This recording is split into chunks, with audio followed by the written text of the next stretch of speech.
High students, কেমন আছো সবাই?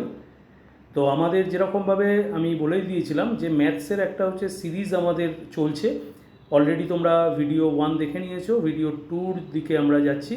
ডিটারমিনেন্ট আমাদের চলছিল এবং আজকের টপিকস হচ্ছে ক্র্যামারস রুল। আমরা আগের দিন হচ্ছে ডিটারমিনেন্টসের ভ্যালু কিভাবে বের করতে হয়, অর্থাৎ হচ্ছে 2, 3, 4, 5, 7, 9, 1, -3, 4, এইটার হচ্ছে কী করে ভ্যালু বের করতে হয় আমরা আগের ভিডিওতে শিখে নিয়েছি। যাদের কোনো রকমভাবে দেখা নেই ভিডিওটা, একবার কিন্তু ভালো করে দেখে নিও কীভাবে আমরা এটা ভ্যালু আমরা বের করি। তো আজকে ক্র্যামারস রুলের ক্ষেত্রে আমরা যাব। ক্র্যামারস রুলে একটা জিনিস ভালো করে দেখে নাও, এখানে কিন্তু আমরা প্রথমেই আমাদের যেটা বের করতে হবে, এখানে লক্ষ্য করছো নিশ্চয়ই, find the value of x y z. X y জেডের তিনটের ভ্যালু বের করতে হবে, অর্থাৎ এক্স মানে আমাদের ক্ষেত্রে d1/d, ওয়াই মানে d2/d এবং জেড মানে d3/d। এইভাবে আমাদের করতে হবে কাজটা। তো এখানে আমাদের মনে করে রাখতে হবে যে d1 কি, d2 কি এবং d3 কি, তার সঙ্গে dটাই বা কী। তো একটা কথা ভালো করে দেখো, তোমরা নিশ্চয়ই বুঝতে পারবে এখানে যে এই যে আমাদের ইকুয়েশনটা দেওয়া আছে, এই যে ইকুয়েশনটা আমাদের দেওয়া আছে, এই ইকুয়েশনটাকে যদি আমরা এই রকমভাবে লিখি যে দেখো ইকুয়াল টুর আগের অংশটুকুনিকে, আমি ভালো করে লক্ষ্য করো, ইকুয়াল টুর আগের অংশটুকুনিকে আমরা যদি হচ্ছে এইভাবে প্যাটার্নে লিখি যে দেখো প্রথমেই আমরা লিখতে পারবো হচ্ছে 3 আছে, দেখো এক্সের যেগুলো হচ্ছে কোএফিসিয়েন্ট আছে, তারপরে +2 আছে, তারপরে হচ্ছে -1 আছে, জেডে দেখো হচ্ছে শুধু -z আছে, তার মানে ওখানে নিশ্চয়ই -1 আছে, তাহলে এখানেও নিশ্চয়ই 1 আছে, তারপর -1 আছে, ওয়াইয়ের গায়ে দেখো তার মানে -y মানে হচ্ছে তার মানে -1 আছে এবং 2z মানে সেখানে 2 আছে। তারপরের লাইনটাও তাই, এরকমভাবে 2 আছে, তারপর 3 আছে এবং তারপর 1 আছে। তোমরা সহজেই কিন্তু এই ডিটারমিনেন্টসের ভ্যালু বের করে নিতে পারবে। এই যে ডিটারমিনেন্টসটা তোমাদের বেরোবে, এই ডিটারমিনেন্টসটাকে কিন্তু আমরা অ্যাকচুয়ালি বলবো শুধু ডি। ডি বলতে যেটাকে বোঝানো হয়, এইটা যেটা বেরোবে এটার নাম হচ্ছে ডি, 3, 2, -1, অর্থাৎ ইকুয়েশনটাকে দিয়ে যেটা ইকুয়াল টুর পরে যে অংশটুকুনি আছে সেটা লিখিনি, কেবলমাত্র হচ্ছে আমরা 3x এর মধ্যে থেকে 3 নিয়েছি, 2y এর মধ্যে থেকে 2 নিয়েছি, -z এর মধ্যে থেকে 1 নিয়েছি, একদম এরকমভাবে রো ওয়াইজ লিখে দেবো জিনিসটাকে। এবং এইটার যখন আমরা কালকের একই প্যাটার্নে যখন আমরা এর ভ্যালু নির্ধারণ করব, এক্ষেত্রে আমরা পরবর্তী সময় এর ডি এর ভ্যালুটা কিন্তু সহজেই নির্ণয় করতে পারব। এবার দেখো আমরা করব হচ্ছে d1। d1-এর সময় শুধুমাত্র মনে করে রাখবে, যখন d1 বলছে তখন তোমরা এই কলামটাকে লিখবে না।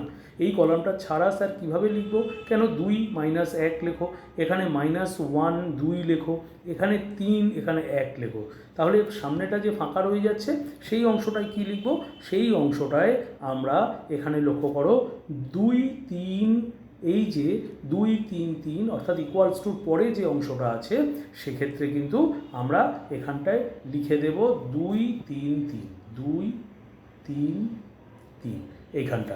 d2-র সময় সেমভাবে অরিজিনালটার থেকে 2 নম্বর কলামটা লিখবো না, সেখানে 2 3 3 লিখে দেবো। অর্থাৎ আমরা যখন d2 বের করব, d2 বের করার সময় একই রকমভাবে আমি দেখিয়ে দিই। d2 বের করার সময় অরিজিনাল যে ম্যাট্রিক্সটা আমাদের ছিল, যে ডিটারমিনেন্টটা ছিল, সেটাই আমরা লিখে দেবো 3 1 2 এবং এখানে লিখব -1 2 1, মাঝখানটা ফাঁকা রেখেছি, মাঝখানটার ক্ষেত্রে 2 3 3 এরকমভাবে বসিয়ে দেবো। ডিটারমিনেন্টের ভ্যালু কিন্তু আমরা কিভাবে বের করব আগের দিন বলে দিয়েছি, সেই অনুযায়ী তোমরা কিন্তু এটা বের করে নিতে পারবে। এরপর আসবো d3-র জায়গা। d3-র ক্ষেত্রে স্যার কী করব, d3-র ক্ষেত্রে হচ্ছে লাস্ট কলামটা কিন্তু আমরা লিখব না, সেক্ষেত্রে d3-র সময় আমরা একই রকমভাবে লিখব হচ্ছে 3 1 1 -1 2 3 এবং এই জায়গাটায় 3 অর্থাৎ থার্ড যে কলামটা সেখানে 2 3 3 বসিয়ে দেব। অর্থাৎ 2-এর সময় আবারও আমি একবার দেখিয়ে দিই সবাইকে, 1-এর সময় আমরা এই অংশটাকে আমরা শুধুমাত্র না লিখে সেই জায়গায় ইকুয়ালস টুর পরের 2 3 3টা বসিয়েছি এবং তারপর যখন d2 বের করতে এসেছি তখনও আমরা সেকেন্ড কলামটাতে আমরা বের করেছি এরকমভাবে এই অংশ, এবং তারপর 3 নম্বর কলামটাতে আমরা এইভাবে জিনিসটাকে নিয়ে বের করেছি। এই এবার এগুলোর ভ্যালু কিভাবে নির্ণয় করব আমরা নিশ্চয়ই জানি, অলরেডি তোমরা অবশ্যই খাতা পেন নাও, নিয়ে দেখো ডি এর ভ্যালু কত বেরোচ্ছে। তো ডি এর ভ্যালু দেখো তোমাদের বেরোবে -20, ডি এর ভ্যালু বেরোবে। ডি ওয়ানের ভ্যালু বেরোবে -20,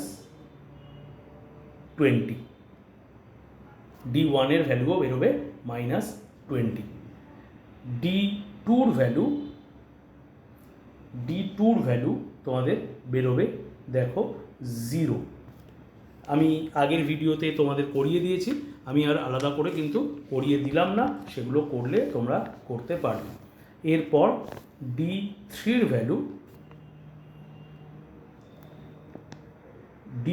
যে ভ্যালু, ডি থ্রির ক্ষেত্রেও আমরা এখানে ভ্যালু নির্ণয় করতে পারবো।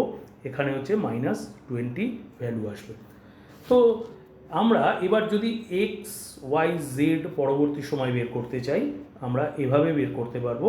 এক্স মানে আমরা করেছিলাম d1/d, অর্থাৎ -20/-20 বেরোবে 1, ওয়াই এর ভ্যালু বেরোবে 0/-20 0, এবং জেড এর ভ্যালু বেরোবে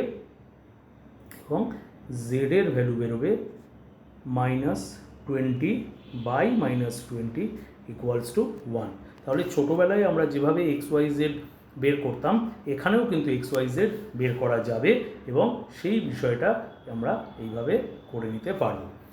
তো অবশ্যই কমেন্ট করে জানিও যদি কারোর বুঝতে অসুবিধা হয়, আমি তাদের ক্ষেত্রেও কিন্তু আরও সিম্পলি করে বিষয়টাকে আলোচনা করে দেব। একটু ভালো করে দেখে নিও, ক্র্যামার্স রুল কিন্তু 5 মার্কসের জন্য আসে। ক্র্যামার্স রুল যেভাবে করিয়ে দিলাম, 2-1 অঙ্ক নিজেরা সলভ করলেই কিন্তু বিষয়টা ক্লিয়ার হয়ে যাবে।